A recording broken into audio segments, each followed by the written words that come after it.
Dustin Dopirak, who has been a busy man as the Pacers heading down the playoff run, trying to keep out of that play-in game, and they did just that. And talking in the break, he said he had no idea where he was going, when he was going, because the NBA likes to keep all that stuff tight to the pocket. But it's kind of loosening up now. Good to see that they're able to stay above that quote-unquote Mendoza line, Dustin. Yeah, no, obviously just big for them to be in a playoff series. I mean, this was the goal for them all season long, is to get in the playoffs, to get that experience, to take this step, basically. And, Rick Carlisle's just been talking about all year about getting these guys in, competitive situations, to like sort of create the feel about, where they're about what it's like. And I think that's a really big point. Like you see how teams build and the steps they take, and it's you got to get in there first. You got to get in there. You got to get beat. You got to take your lumps. You got to find out how high the level is, how sort of tight the margin for error is. And once you've had that experience, then you have a chance to advance. I mean, like that. Maybe they can win a series. Even if they don't. I think, you have to say the season has been a success just because they got to there. They're going to get to experience this. They're going to play a team in Milwaukee that they've beat 4 times out of 5. So I'd be surprised if the table gets run on them, especially as Giannis is dealing with the calf strain. He missed the last 3 games. Don't know if he's going to be available for game 1 on Sunday. And don't know how much of the series he's going to play. And so they have a chance to win some games in this, but whatever happens, they're going to get into that environment and, basically just be reminded of what it takes to be a playoff team. So anything that happens is big. I mean, like obviously, the play-in would have provided some of that, but if they would have washed out somehow in a play-in, even if they were a 7 and washed out, that cost you something. Obviously there's competitive situations there, and that would have been, better to be in it than not be in it at all. But, I think that they just wanted to get to a series and experience the whole of that. And they got there, and they've been an odd team in the sense that, they've had some ups, they've had some downs. They lost some games they had no business losing, lost some tight ones at the end where they didn't really execute as well as they needed to. But they get across the board here, and now they're dangerous. I mean, they have the best, highest scoring offense in the NBA, the second most efficient offense in the NBA. They lead the league in field goal percentage, points in the paint. I mean, they're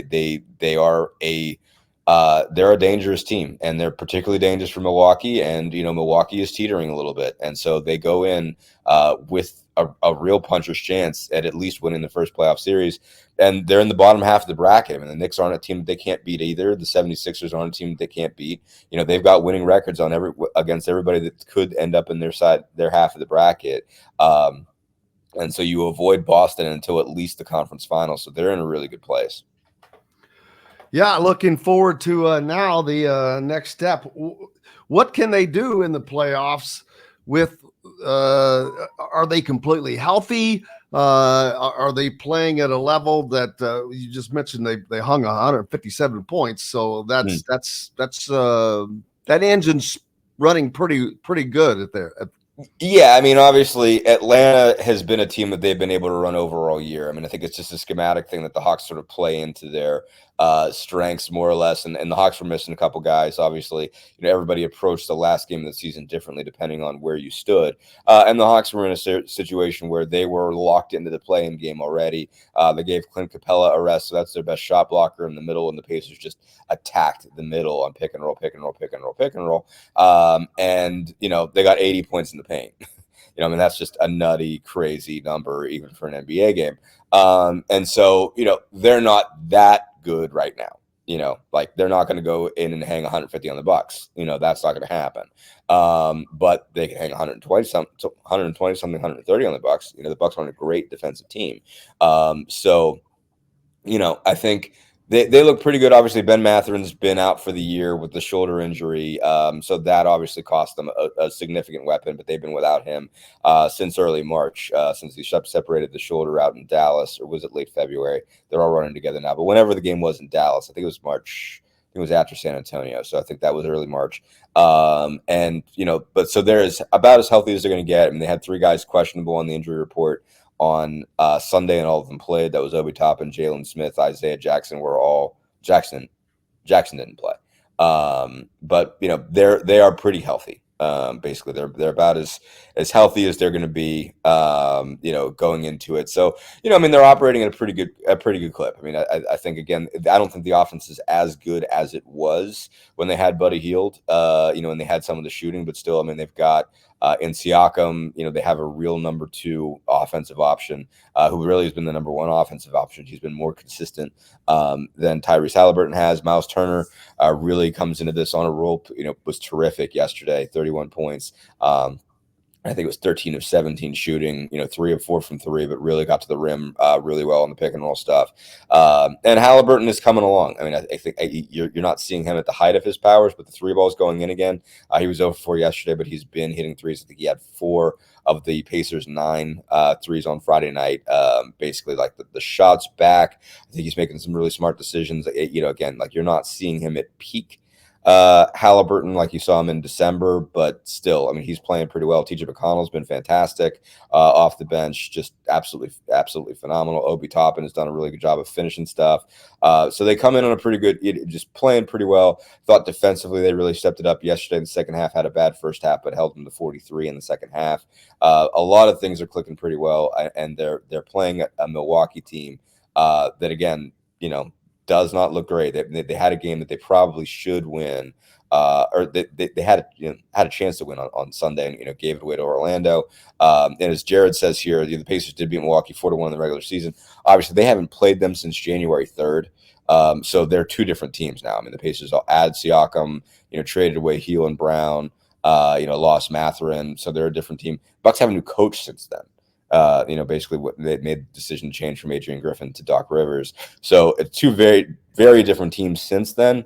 I think Milwaukee's obviously pretty motivated. I mean, they went and got out and got Lillard in the offseason, and they go into the playoffs believing like, hey, they've got to at least get to the finals to feel like this was a successful season. But, they haven't been going in the right direction recently. So the Pacers have a chance, I think, to knock them off. And this is the best the Pacers have looked going into the playoffs for it's a while. They haven't been in a long time. Yeah, I mean, it's the first time since the COVID bubble year that they're going to be in a playoff series in the first place. So that's 4 years to start with. You go back to 2018-19 was the last time they've had a normal one where they're going to have home games, and play at home sites, and again not be in the bubble.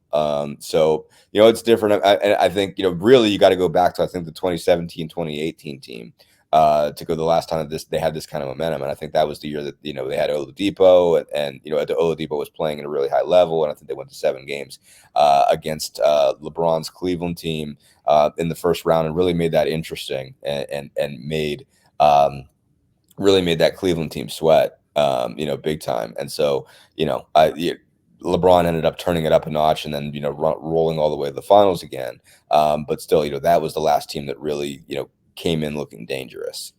So it has been a while that the Pacers have had this much reason for optimism. And you add to the fact that the Eastern Conference is very flawed. I mean, outside of the Celtics, I mean, it tells you something. The Boston won by, what was their final tally here? 14 games. Yeah, 14 games. The Celtics won the East by 14 games. One other team, the Knicks, is the only other team that got to 50 wins this season, and they got to exactly 50. So, you look at that and say, these are a bunch of teams that are gettable, that you can beat. Like if they advance, and then, now everybody's a little bit dangerous. You look at the Knicks, they look pretty good. OG Anunoby came back. That adds a lot to what they can do. The 76ers get Joel Embiid back, and they've got some serious momentum. So that Knicks, presume if the Sixers beat the Heat in the first play-in game, and you get Knicks Sixers in the first round, that is a really good looking playoff series. But the Pacers took 2 out of 3 from each of those teams. So they have every reason to believe that that they can be dangerous. They can win 1 round, and maybe they can even win 2. I know it's a different sport, but I wonder if they could pick up Chad Powers before the playoffs. Yeah, that'll change some things. I'm sure Chad can shoot. Think fast, run fast, baby. He'd get up down the floor. But yeah, the Pacers are young, and this has to be for Pacer fans, for the Pacer organization, just great to see, because like you just said, getting in and still getting above the play-in games. This is good news, because hopefully that this is something that they're going to grow. Sure. No, absolutely. I mean, it's still a young team. I mean, they are a little bit more experienced than they playoff wise than they were when they started the year. Obviously, when they added Siakam, they got a guy who's now 30. And I think he's 30, or at least he's close. Has won a final, has won a championship, has won a ring, and knows what that's like. Turner's obviously been there. McConnell has been to playoffs. But Halliburton's never been. I mean, Halliburton's first playoff game is cool for him. He's from Oshkosh, Wisconsin, so his first playoff game is going to be Milwaukee. That's kind of storybook for him. Andrew Nembhard's never been there. Aaron Nesmith and Jalen Smith have been to finals with Boston and with Phoenix, but those guys didn't have big roles on those teams. They were basically coming in mop up time.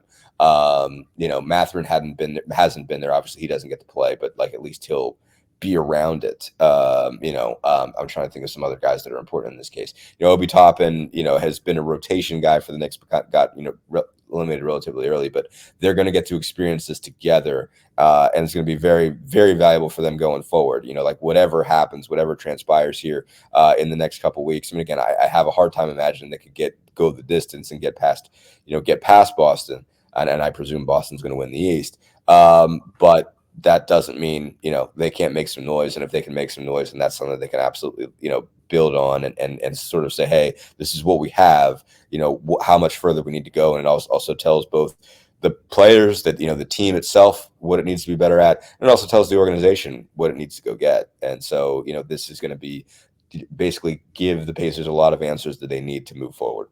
Hello, everybody. Jim Coyle with Indiana Sports Beat Radio, and thank you for enjoying our content and videos. And make sure you hit that subscribe and notifications toggle so you don't miss out on anything, whether it's Indiana Hoosiers, the Boilers, the Colts, the Pacers, Indiana high school action, whatever is happening in sports. We're trying to bring it all to you, and make sure you don't miss out on a thing. Again, hit the subscribe button for us. Helps us out a ton. We appreciate each and every one of you. Thank you so much.